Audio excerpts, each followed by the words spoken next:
Rabbi Emeritus of this congregation, Temple Kol Ami in West Bloomfield.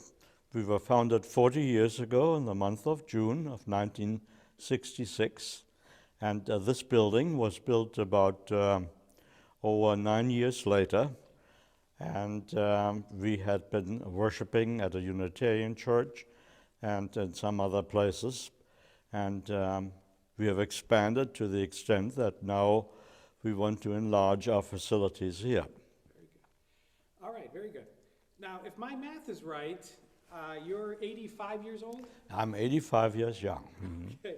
A lot of times, common thought is that as you get older, you get more conservative.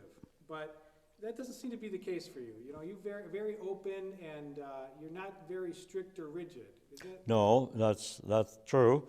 I deem myself a survivor of the age of liberalism, the 60s and early 70s, and that manifests itself in our opposition to the war in Iraq and many other ways, an open society, society concerned about ecological issues, thinking about our children and grandchildren, having enough clean water and soil and some forests and parks to go into, and the consumption of oil not leading to the spoliation of our air and our other resources. All those things are very much in my mind.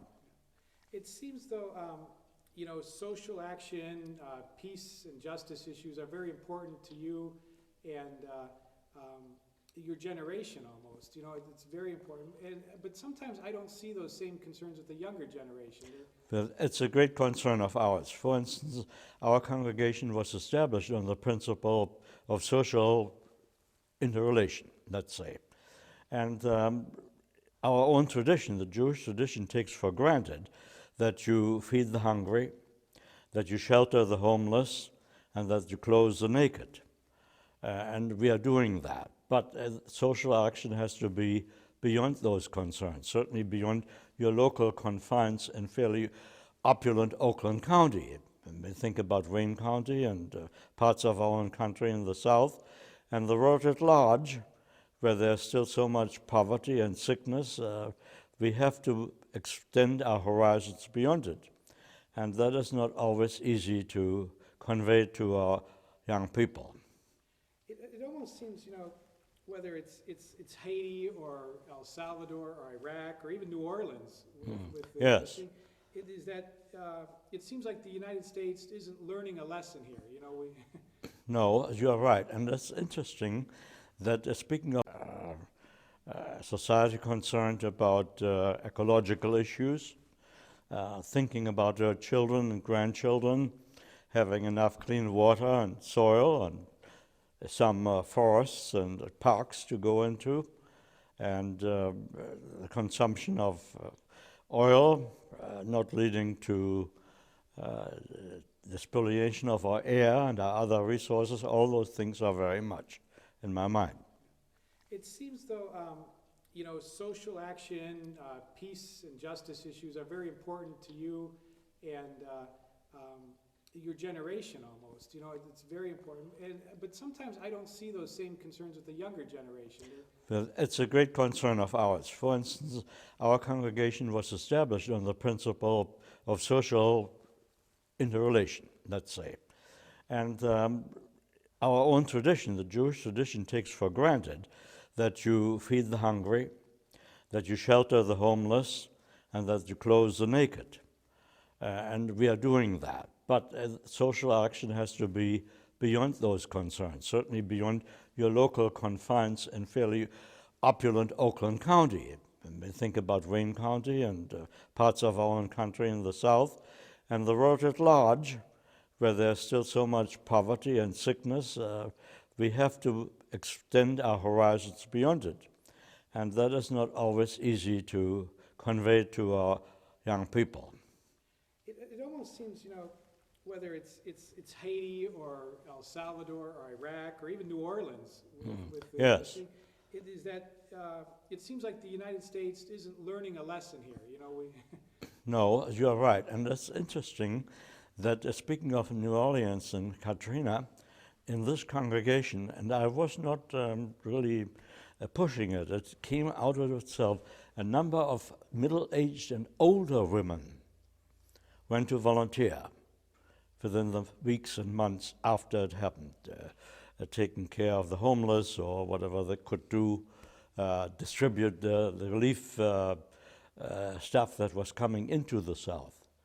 Our own movement had a kind of a warehouse in Utica, Mississippi, to which our resources were directed from where they were distributed, mostly in Mississippi rather than in New Orleans, because it seemed that whatever help reached them primarily went into southern Louisiana rather than the adjacent counties in Mississippi. It seems like, what is the role of a temple or a church, in a community? What would be the role? Well, in many ways it is probably patterned after the average Protestant or Catholic congregation in this community. Our main concern is to have a place for worship. And the second concern is a place for instruction. The synagogue has three Hebrew names. Synagogue is a Greek word, which means a place where you come together, just generally speaking. But in the rabbinic tradition, once the institution of a synagogue was established in the Holy Land and subsequently in the countries where Jewish people lived, in Egypt and Syria, much of the lands known from the Apostle Paul's journeys, because he tried to make his first converts by speaking in synagogues. And so we know in Asia Minor we had congregations. In Rome we had congregations. And there they served as a place for worship and a place for instruction and as a place for getting together for social purposes and community deliberations. Self-taxation, for instance, might be a concern. What do we do about the law that you should have in your places of worship and no image or likeness of anything that's in the heavens above or in the earth below and the waters below the earth? How do you interpret that in a Hellenistic Roman environment where everybody had some figures that they worshipped of some sort? And the dietary laws, how do you enforce the dietary laws?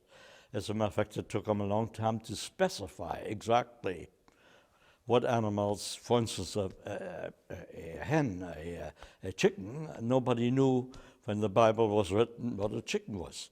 Later on, when they discovered America, they came across a turkey. Well, the Bible doesn't say anything that turkey is meat or vegetable or what it was. They had to make determinations about all that.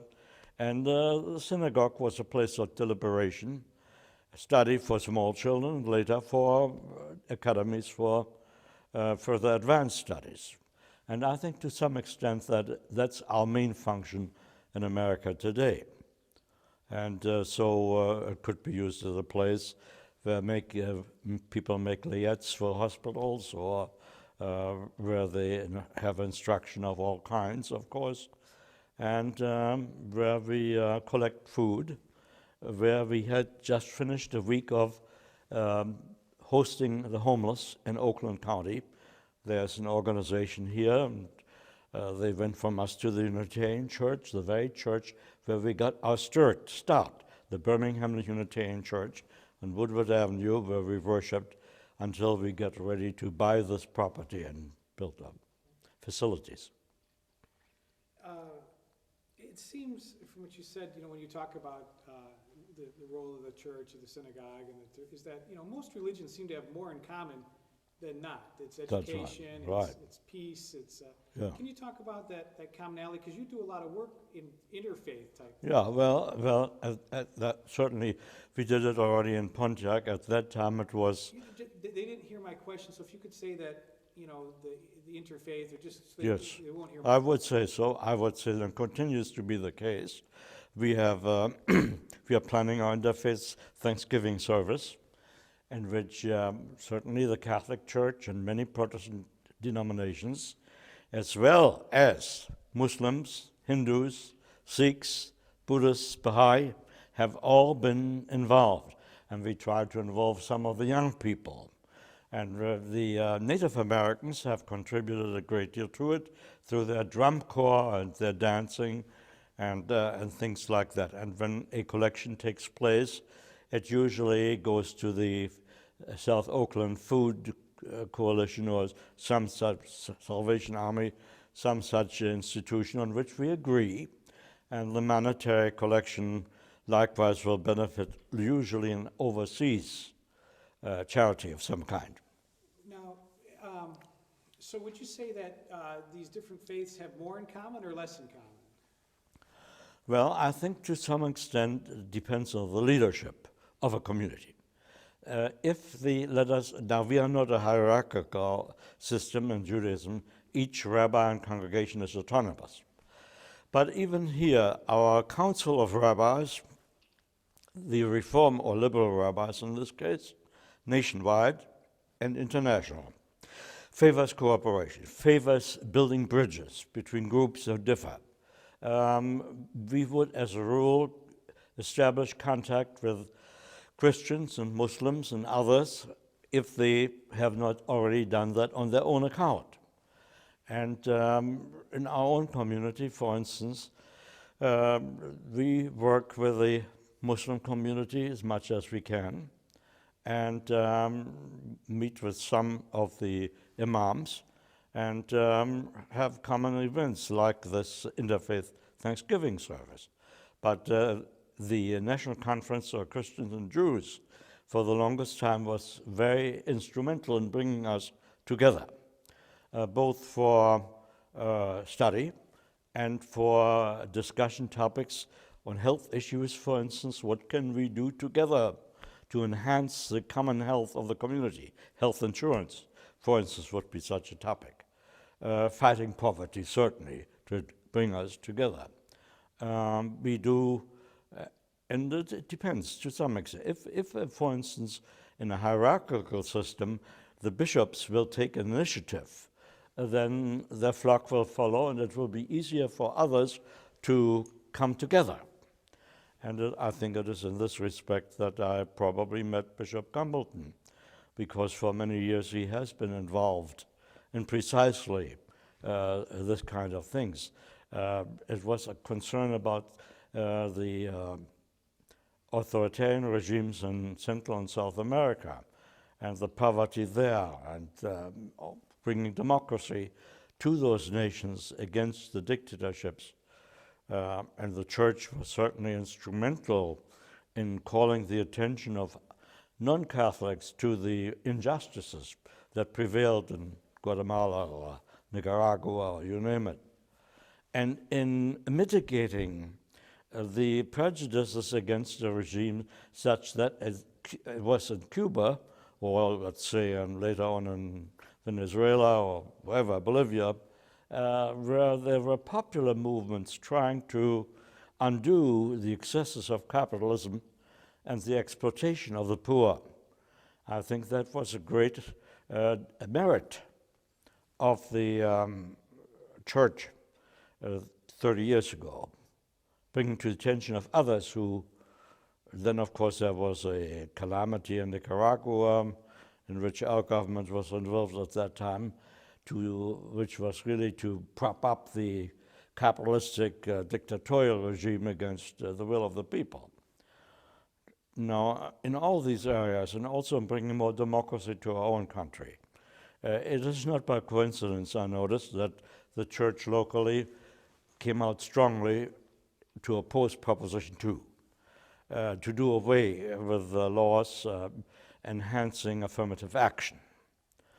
Our community also publicly spoke out on behalf of Proposition 2, or opposing it, whereas we did not take a stand on any of the other issues locally, nor would we publicly advocate vote for so-and-so or so-and-so. That is up to the individuals, and it is no secret that depending on the general tendency of a Jewish congregation, people will come to it. If they know you're more liberal, people who do not believe in affirmative action or helping the poor, the homeless, or whatever, sending money to India or other places, even China, to bring about equalizing of the society, they would not join such a congregation. And I think on that basis, and also our effect on the young people, because through our youth camps, some private camps, summer camps, some for conclaves for weekends or renewal periods, would stress social concerns. And others would be more interested, let us say, in a ritualistic type of religion. Nowadays, we talked about changes. We find an influx of mystical ideas, reflections of the person, personal retreats, emphasizing prayer for the individual, more of a sense of repentance, sinfulness, and we had engendered in a long, long time, because we always emphasize life is good, life is pleasant, stress what is helpful to you, enjoy the day and the amenities that you have without disadvantaging others who do not have the same. And now you turn more inward in many ways, although I fail to see the effect of that as yet upon our young people. I see it more in the middle-aged people and others, and community singing is becoming more popular, and reflections of some sort, rather than the teachings of the prophets that would emphasize justice to the poor and concern for the underprivileged. Although it is not dead, but it is definitely not where it used to be. I just want to check the camera here, make sure everything's right here.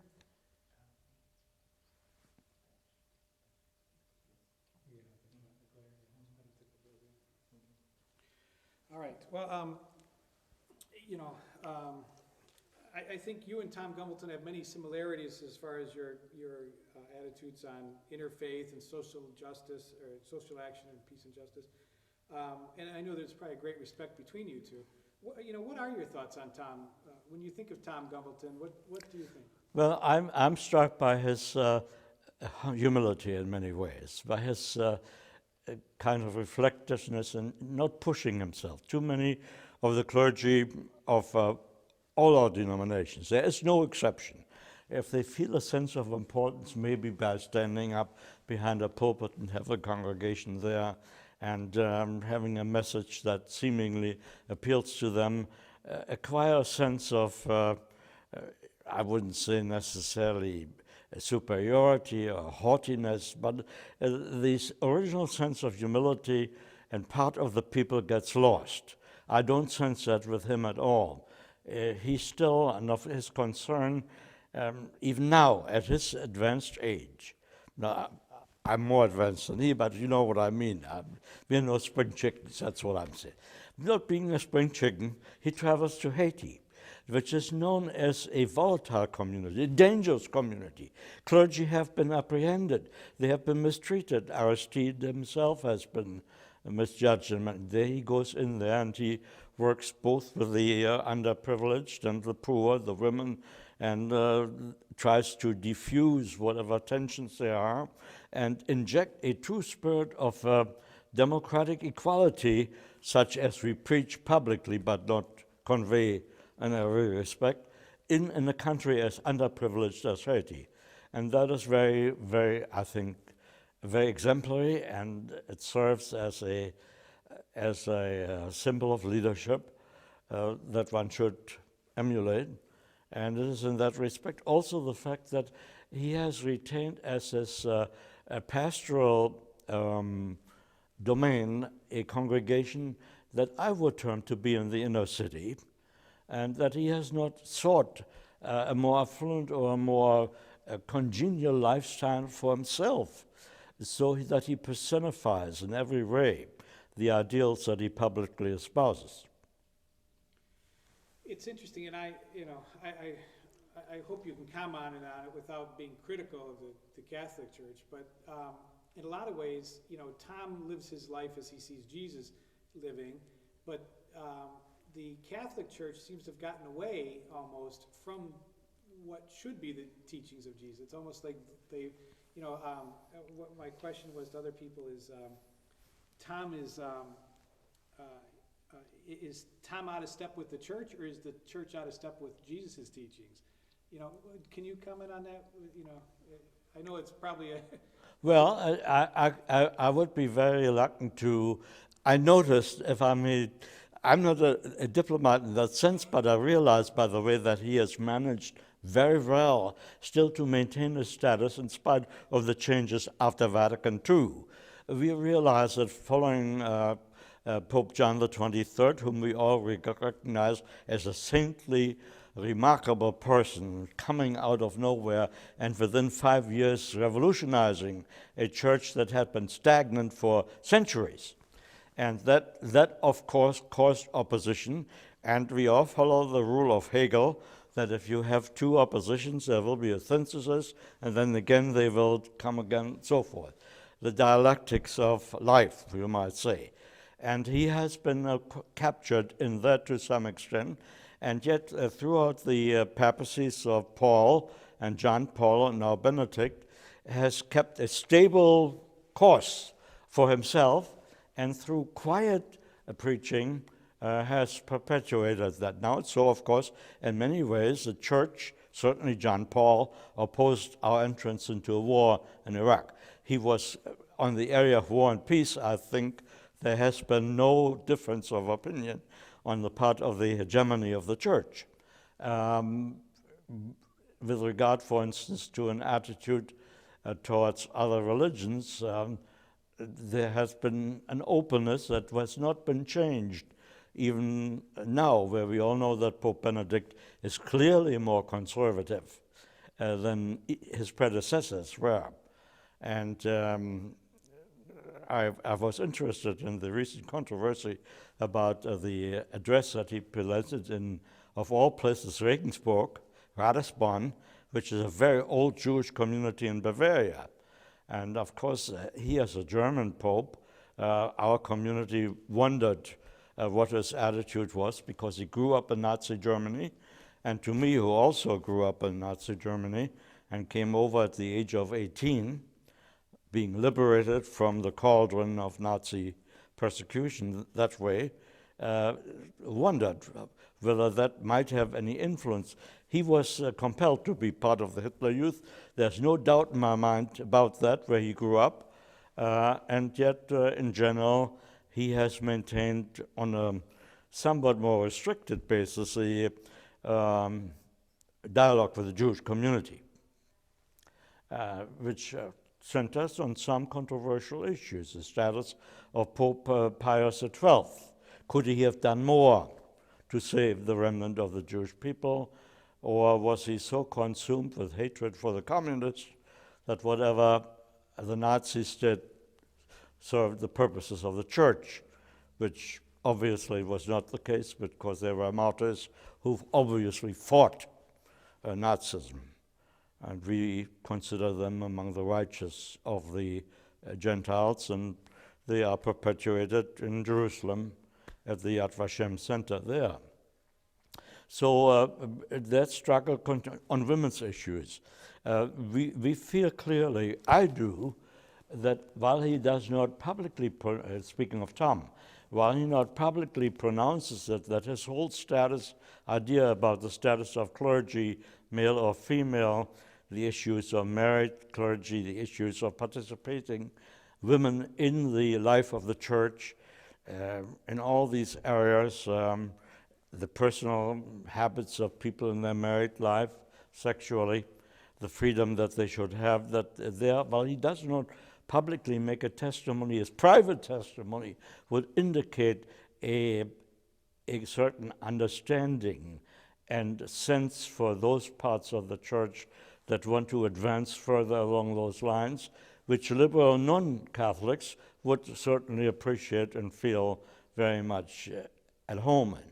Now, as I said, he does not, it is his personal testimony to these new ideas and his sense of equanimity towards individuals who may be in the gay community and so forth, rather than condemning them. I think these individuals with whom I'm acquainted through my work accept him in a way in the church that says, no, we don't condemn you for what you do personally. We understand what you're doing, and we're working for ways, maybe in the next generation, maybe 3 popes from now, there will be a change in official attitude. But if these things percolate subterraneously in our society, we will accept them. I myself recently officiated at a commitment ceremony between 2 women, and I did not feel guilty about it. They were legally very well aware that this is in Michigan not a legal union, but that it is a spiritual commonality that they have and which others should appreciate and honor. And I feel that's what his approach would be. Also in prayer, that at one time, of course, all our religions felt that God accepts really only the prayer that we direct through our channels. Now, we in Judaism, like that painting over there, symbolizes a saying from Isaiah in Hebrew, "My house shall be called a house of prayer for all peoples." Now, the prophet Isaiah already realized that. That was long, long ago. And I think it would be more or less our stance and his stance, salvation belonging to all righteous people, and that our view of the life to come comes both from the roots of our own tradition and what we now have learned from others that we can incorporate into our teaching. That's how I feel when I'm in his presence.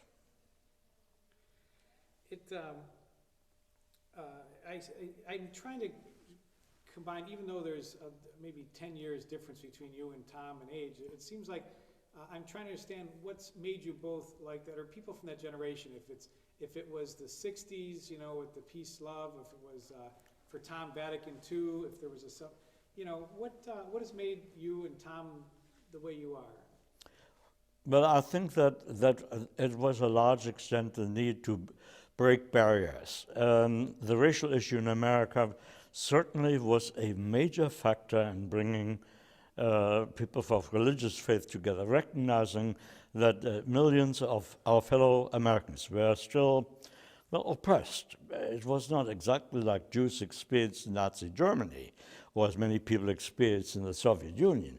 But it definitely was a type of discrimination which, if you believe that God made us in the divine image, male and female equally, he made us and endowed us with certain inalienable rights to life, liberty, and the pursuit of happiness, that was not taking place. That it was even years, 60, 70 years after the emancipation from slavery, that the remnants of that oppression were still so strong to be seen. I served now, I don't know about Tom, I served for 6 years in the South at the time when things began to change, from 1952 to 1958, in the more enlightened state of North Carolina. But even there were separate fountains. There were separate schools. The hospital facilities obviously were not equal. The school facilities obviously were not equal. And the restaurants, they couldn't eat in our restaurants, and I couldn't go, if I so desired, into any of their places. And if you were seen with a black woman as a single white male, that was already suspect to something. Now, these conditions were untenable. I think we saw that. It was a common, that brought us, I think, initially together, strengthening Johnson in his efforts at election reform or equal housing opportunities, getting rid of laws against miscegenation where they still existed. Even in Maryland, much of my early career was in Maryland, where I met my wife and got married, and my older son was born. All that, I saw it there, and it was not the worst, but it was a border state just below the Mason-Dixon line. And when you saw that, especially in my case, being from Germany and persecuted under Hitler, after all, my mother is a victim, was burned in Auschwitz. So that was very much with me. And I think that stimulated our coming together to fight injustice more than anything else. And the other is things that came up in the 60s, women's rights in many ways, discrimination against women, against homosexuals and lesbians. All these aspects are common ideals and labor ideals. Now, the bishop and I, we are parts of the Interfaith Committee on Workers' Issues, which was derived from the old socialist ethic of Norman Thomas on behalf of labor unions and the right of the laboring man. That's a big cause for us even today. And we celebrate Labor Day. He's in Detroit running around better than I do. I sit in a chair and say hello to the things there, but we still feel, speaking of the janitors, for instance, and farm labor, that's another thing.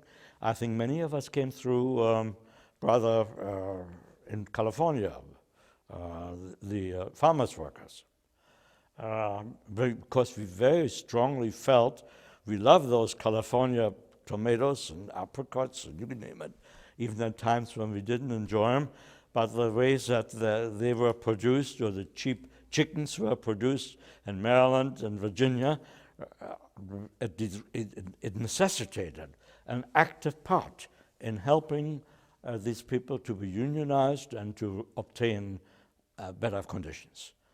You know, just because you brought up the unions now, it seems like today there's such an anti-union thing. You know, it seems like unions just have a bad reputation now. Even though, and I think people have forgotten why unions came about. You know? Very often, and I don't think that education-wise they do enough about that.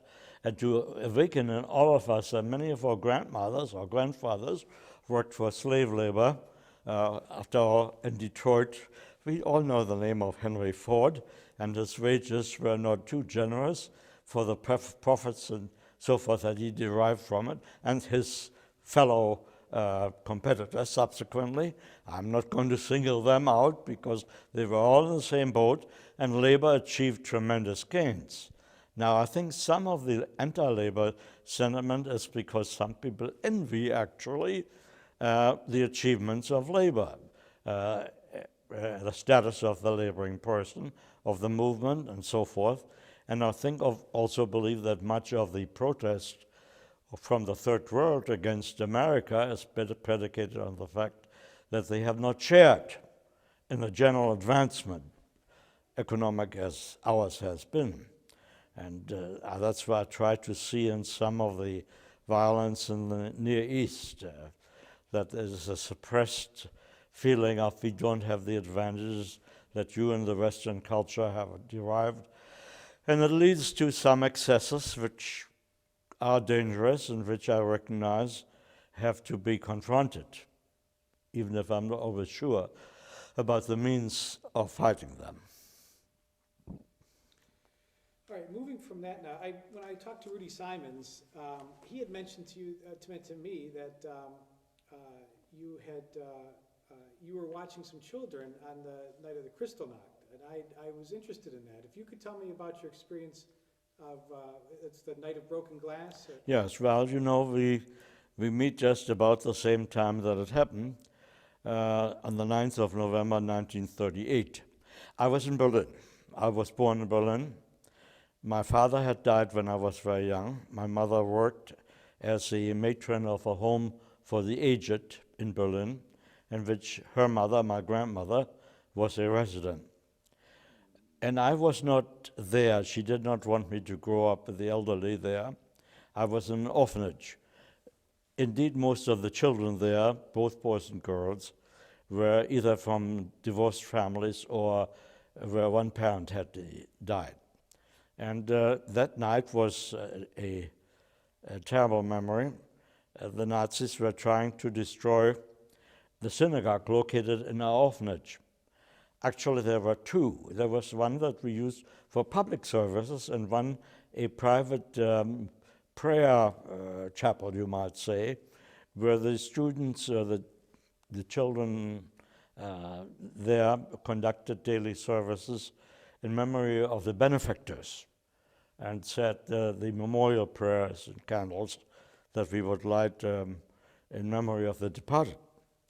And the SR in the neighborhood, a slightly northern district of Berlin, a workers' neighborhood really, they came and tried to dismantle the electric switch in our little chapel and turned off the gas eternal light that we have burning in front of the ark that contains the scrolls of the 5 books of Moses, Torah scrolls, and took the keys to the building with them and waited for maybe a spark to ignite the gas that streamed into the room without having found the big synagogue. And the children were asleep at the time. It was 1 o'clock, 2 o'clock, 3 o'clock in the morning. And then a few hours later, the people from the nearby police station, fortunately very nearby, came, opened the door, and prevented any further damage. That was the time I was kicked out of the high school. I was one of the few Jewish students in our public high school in Berlin, the oldest high school in Berlin, on the grounds of a former Franciscan monastery established in 1231. The oldest part of Berlin, actually. And we were kicked out. Everybody sent to Jewish schools, which we could constitute or which already existed. People who were still in office, if that was possible, were kicked out. And the restrictions were further than ever before. It was at that time that my mother decided, I was, as I said, at 17 years old, turning about 18, I had to leave. We had family in America. At that time, a person had to vouchsafe for you until you became a citizen. And a cousin of my mother's was able in New York, was able to do that. And actually my generation was saved, my cousins. Many of the people after World War I had only 1 or 2 children, in general, in German society. And so I was an only child. In my parents' generation, only my father's youngest sister, there were 4 sisters, who survived.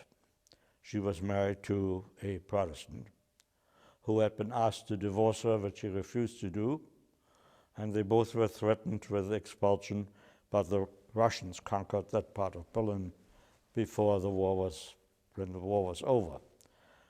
And an uncle, my mother's brother, who had been in a concentration camp, but got out in time on the promise that we would leave the country, which he did, was in America. Those were the only close relatives, plus some cousins that I had. But in Berlin, we noticed some destruction, not as much as in the provinces. In the provinces, and many of our people we know here were from the provinces, the countryside. The men were over the age of, I think, 18, were automatically put into concentration camps and told you can leave only when you have a visa to leave the country. And synagogues were burned, hospitals were burned, schools were torn down. We knew about all that and existed. But and then people afterwards didn't remember a thing, as if nothing happened whatsoever. It's very peculiar. And that accounts, I think, to come back to the subject, not only for a sense of responsibility for our own underprivileged citizen, but that the Jewish community in cooperation with others, is so concerned about Darfur, or before about Rwanda, what went on in Bosnia. And we are by no means, the liberal community is well aware of troubles in the Holy Land, Palestine and Israel. And it bothers us a great deal that there is such hostility and at times excessive reaction towards civilians, which is another ideal that surfaces in our common concerns. And I'm personally in favor of reconciliation there, compromises, but do believe in the necessity of a Jewish state to harbor refugees from persecutions that can find no other refuge. Thinking of your experience in Germany, prior to the Nazis and after the Nazis, can you just talk about that a little bit? How it influenced your life and well, I'm conflicted even to this day. Many Jewish people have returned to Germany or Austria, even to Poland, but the memories are still very bitter. I think I'm ready now to go.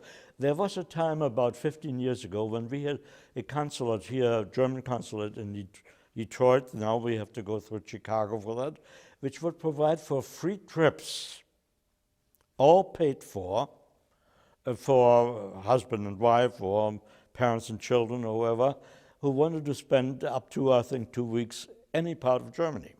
At that time, I was not ready, although I had already some contact with the local consulate on matters of reconciliation. These were not monetary matters, which some Jewish people had. We never applied much for a constitution, because I got a little bit, but it's not worth talking about. And I never reapplied in recent years when more liberal terms were proclaimed by successive German governments.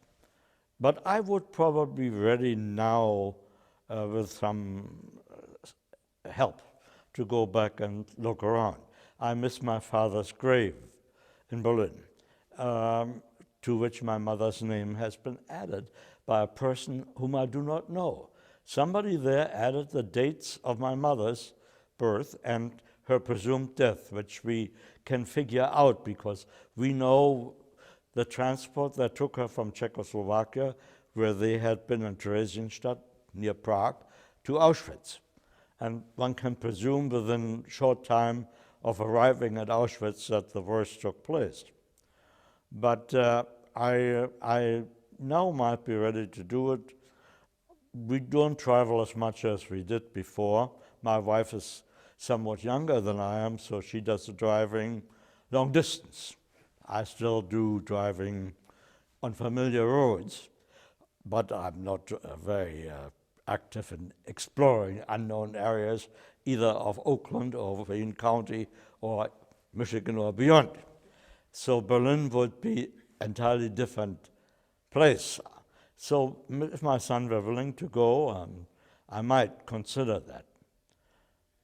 But it's difficult still to speak of reconciliation. I did early in my career send some care packages to a non-Jewish teacher at the high school where I attended. But then the contacts were broken off, and I don't know what happened to any of those people.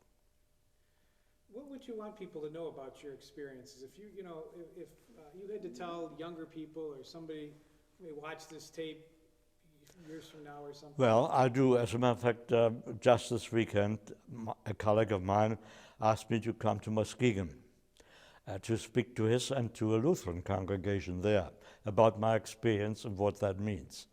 Certainly, we want people to know, young people particularly, about a man's inhumanity to man and how this has to be faced in almost every generation. You reinvent the wheel, because people forget so easily, or they think that was the Middle Ages, we don't live there. Where it's very, 60, 70 years ago, and even today, and Darfur looks awful, I'm glad I'm not there, but it's in some other places, perhaps not as dangerous as that. But people should know that you have to fight prejudice against people for whatever reason, and particularly you should not judge other people unless you are absolutely sure, and then determine as a group what action to take against them. What is so wrong about fighting Iraq by our doing it alone, practically, without consulting anybody else? What would be best under the circumstances? And then getting into a quagmire from which there is no easy exit. So I think that message has to be brought. And we are traveling to Muskegon, where our colleague and a number of other people in a small community have fought for racial and religious understanding in a remarkable way. So you have again, the leadership has much to do with it in a community like that. So that's what we want to perpetuate. And my colleague is, while I do certain adult teaching here and participate in our services. And in the spring, in the confirmation class, I do teach 2 sessions on my experiences, so that our 16-year-olds have the experience of a living person who can convey to them some of the evil, the pain, the suffering that persecution of the innocent brings about. And also gratitude for those who tried to make our lives easier and saved our lives subsequently. So you're 85, and I want you to make maybe a short statement about, 1 or 2 of the things most important that you've learned in your lifetime. If you wanted to convey that again, you've mentioned this now, but what is the most important thing, or the thing that if you had to make somebody aware that you'd want them to be aware of that you've learned in life? Well, I think it is our common Judeo-Christian heritage in the sense of the teachings of Jesus and Judaism, which he perpetuated, to believe in a secular world that there is a force beyond ourselves to whom we owe ultimate allegiance. A force we call God. Sometimes we call him by a name. Sometimes we have aspects to it. Sometimes we do not. The voice of conscience, which is activated through our faith and belief in this one God. Worship, thanksgiving, means thanks living, and also the responsibility towards others who may not enjoy all the privileges that are ours. That, I think, is our first duty. And the word love is often misused. You love your neighbors yourself is part of the scriptures in there. And it's certainly a basic rule. The golden rule is certainly a basic rule that affects us all. And we have to try our best to see it in our neighbor or in our friends, regardless of whether they are men or women, black, white, green, yellow, whatever, rich or poor, and to make our society understanding that, and to alleviate the tensions between classes and sects as best as we can, with the means at our disposal, without infringing on somebody else's rights in the process of doing so. So when you get up in the morning, or, and this is the last question, but, do you tell yourself something, or do you think to yourself something that you're thankful for, that you've experienced? Because, the experiences you've had in Nazi Germany and stuff, you could be the opposite extreme, be a bitter person. How do you, what do you tell yourself in the morning, or how do you consider yourself alive? Yeah, but that, I think, is a very good question. And I haven't thought too much about that, except that I've always been grateful for the people who brought me to America. That has helped me to overcome some of the bitterness. And as so often with people who are so inclined, I look at the cup as being half full rather than half empty. Even in the bitter experience of Germany, I remember the music, I remember the museums, I remember the Gentile, non-Jewish teachers who introduced me to art and to science. I went to a very fine public high school, but it was very good. The teachers were not totally Nazified. We had some made some ridiculous statements like, Jews cannot be creative. And when a Gentile neighbor of mine who escaped to England before the war broke out, he didn't like it over there, he had chutzpah. He had the courage. I mean, if this kid had been older, he would have ended up in a concentration camp. He said, Herr Neumann, he said, how come that you said Mendelssohn? I love his melodies. I think they're very original. I don't find anybody else having written such tunes. And he said, you cannot be a German if you have such views. I mean, I remember that. But I also remember that we had other things going on. The opera. In Berlin, I loved opera and do to this day. As a matter of fact, I was in the opera house the night before Crystal Night. On Crystal Night, I had the privilege, being older, to go out at night. I could do that in Berlin. I don't think I could have done it in other places, because the Nazis, like others, always looked. You could do in Moscow things you couldn't do in Hinter Ukraine.